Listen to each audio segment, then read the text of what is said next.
Hello princesses! Today I'm going to be doing my April Get Ready With Me, which is going to feature a lot of the Etude House Heart Blossom collection.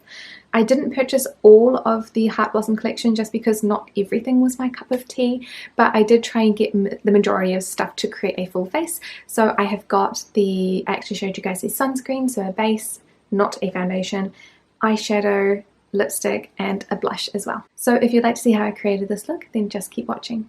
Okay, with my beautiful parted bangs, I'm actually going to start out with an SPF.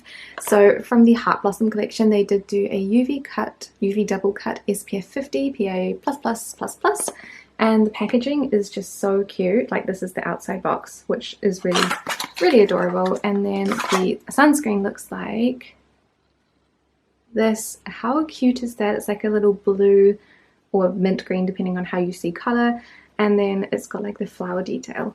Adorable. So the majority of the products, pretty sure all of the products that I'm using today I have not used before, so that's including the sunscreen. I've swatched most of them. So this is a thin gel sort of texture. It sort of feels like a it's very thin, like it feels watery. It's very scented. I already have sunscreen on because I've been out this morning, but I'm doing a double layer, which is why I'm using a slightly smaller amount.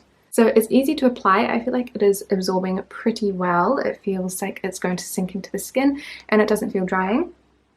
It is very scented, but it doesn't really smell like alcohol, which is quite nice. I prefer that in my sunscreens. But if you are worried about the scent, then this is quite scented. Don't know what it is though. While this is drying down properly before I put on my foundation, I just wanted to show you guys the cutest little keychain that I got from my order as well.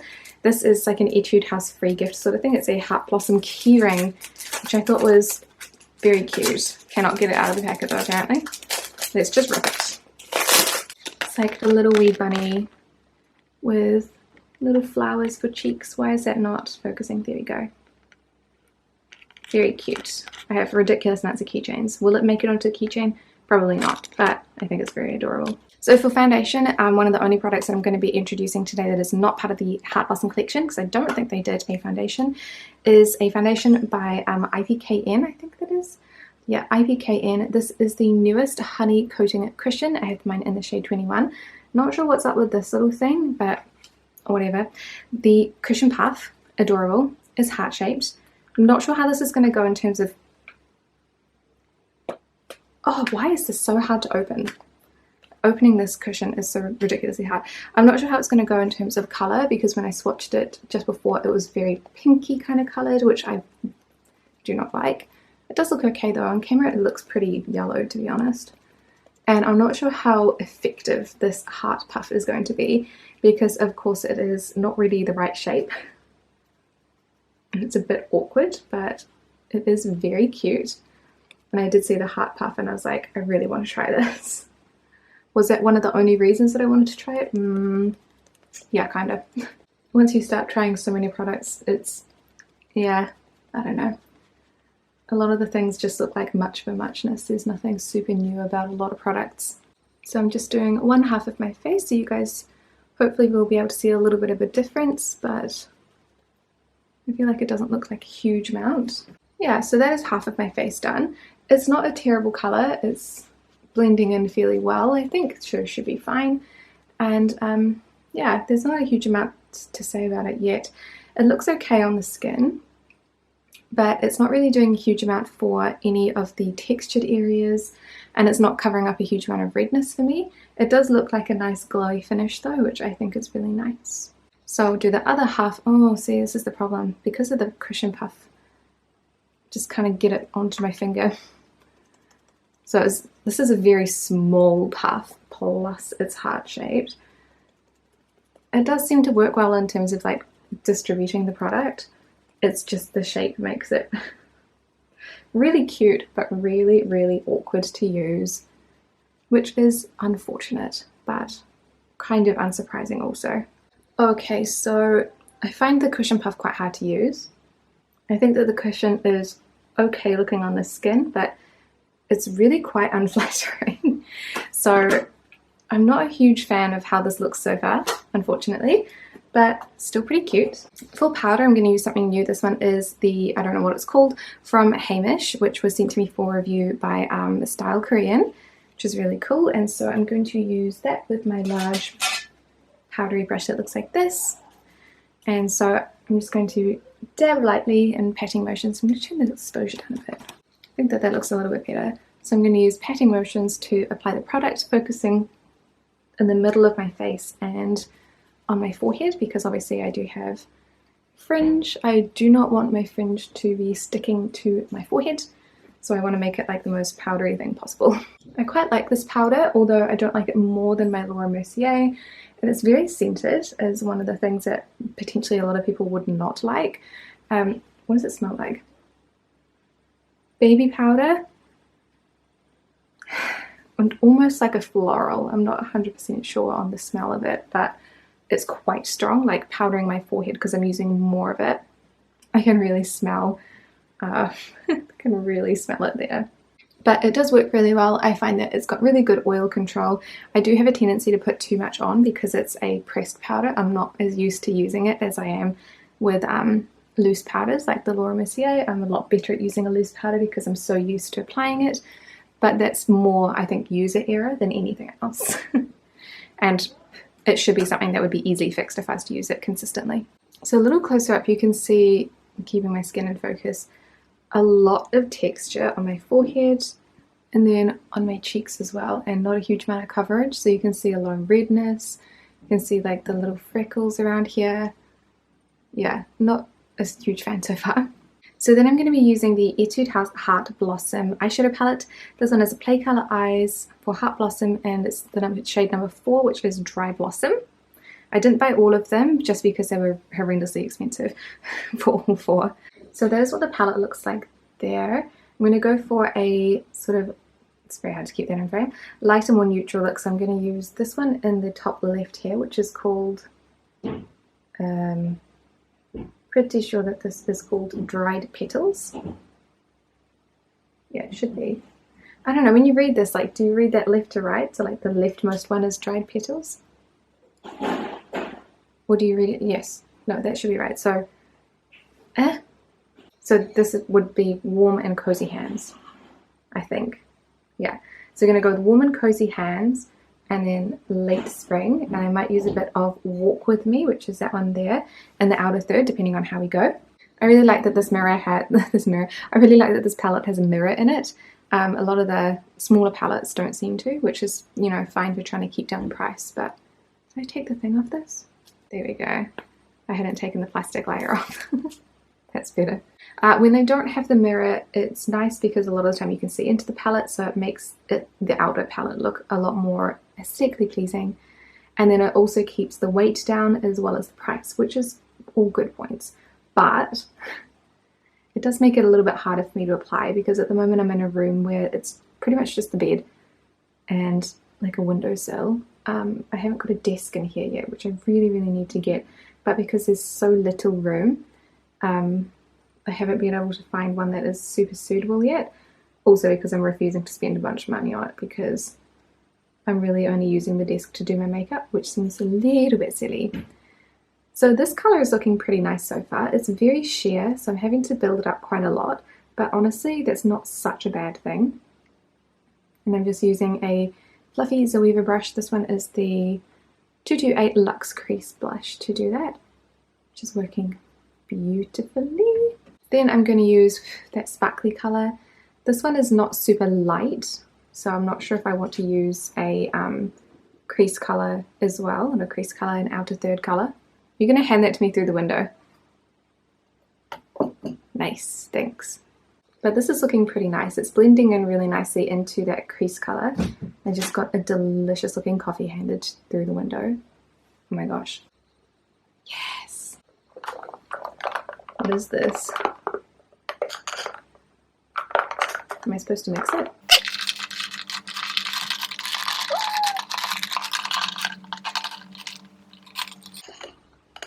So because that is now looking quite nice, it's quite light, I'm going to add just a little touch of the darker colour into the outer third. So I'm just going to place it down with the flat shader brush. A teeny, teeny, teeny amount. a teeny amount more. So this is another shimmer as well, so it's going to be quite a shimmery eye look. I'm going to blend it up and over like that. Wow, that seems like so much more on camera, but it's not really that much in real life. And then, because I forgot to do it, I'm going to put a little bit of that sparkly colour underneath the eye also. Ducking out a frame real quick. And I think that's going to be it. I'm just going to blend a touch more up here, because it looks fine in real life, but on camera it looks very harsh. And I think we're going to call it a day for that eye. Did that make that bit look better or worse? I do not know. So I'm going to do the other eye. I'm going to do liner, and then I'm going to come back and show you a new mascara. So the mascara I'm going to be using is from Heimish, which is again sent to me for review by Stylelander. This one, I can't remember what it's called. I think it's called like the Dailism or something like that. But I really like it. It's like the most smudge proof mascara that I've used that isn't like disgustingly difficult to get off my eyes. Because you know, there's some really good waterproof mascaras, and they're super smudge proof and all of that good stuff, but then it's like, oh my god, I just hit myself in the face. It's super difficult to get them off your eyelashes at the end of the day, and then you end up with leftover mascara, and it's just like too much effort, way too much, too hard basket. So this one is super smudge proof. I wouldn't rub your eyes, but it is very very smudge proof, which I really like. It does a really good job of separating the lashes as well. Not super volumizing, not super lengthening. It just kind of makes them black, but in a very nice way. I think that I am blessed with a fair amount of eyelashes. I've curled these, but I haven't done anything else to them at the moment. So all of these are just natural eyelashes. I did use Revitalash for a bit, but that only lasts as long as you keep using it, which I didn't keep doing because it did irritate my eyelids a little bit. It would make them swell up a bit, and then I wouldn't be able to wear contact lenses at the same time. So these beautiful eyelashes, super long, and then I couldn't wear, like, I had to wear my glasses all the time, which was such a pain, because then they would hit my glasses, and then it was like, what's the point in having really long eyelashes when you can't show them off? And then they're just a pain in the butt, because they're constantly hitting your glasses and making them super dirty. So this looks quite nice on the lower lashes as well. Like I said before, it's not amazing. It's a nice mascara though. I particularly like it because I already have a lot of eyelashes and it's smudge proof. So for me, it is a win-win. I'm going to do a quick second coat on the upper lashes now that they're slightly tacky. I don't like to let them dry fully, but I do like to get them a little dry to do a second layer. This one, like, I have this eyelash that just consistently points downwards, but I can't pull it out or anything, so I just kind of pull the tips of the mascara off so that it's not so obvious.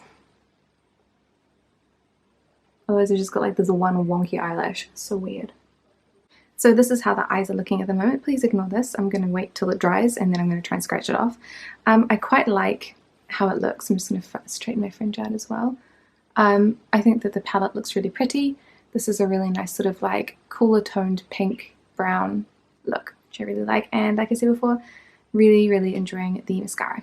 So now I'm going to do some blush. I'm going to be using another Etude House Heart Blossom?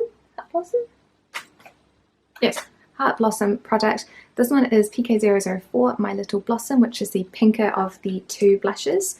I just swatched these and there's very much not much going on, which I kind of like for this look.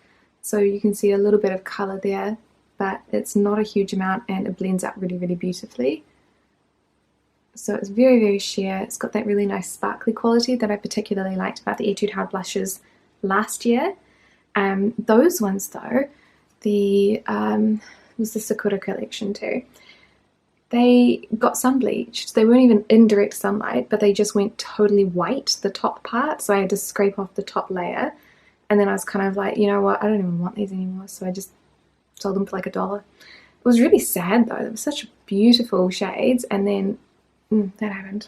So there's how the blush is looking. It's super very much not there. And then I'm going to finish off with a lipstick. This is again from the Etude House Heart Blossom, and this is BE105. I don't know what it's called, but it is a velvet lipstick. I love this color, but it is making my lips look like elderly wrinkly prunes with flakes falling off them. So there's that. It's not great, but is the color not so beautiful? Why does this always happen? Always the colors that just look so beautiful are in the formulas that do not suit me very well. It's probably because it's matte. This one I think is like, I don't think that some of them are velvets. I'm just gonna go and fix my fringe because that looks atrocious. And I'll be back to show you the end result.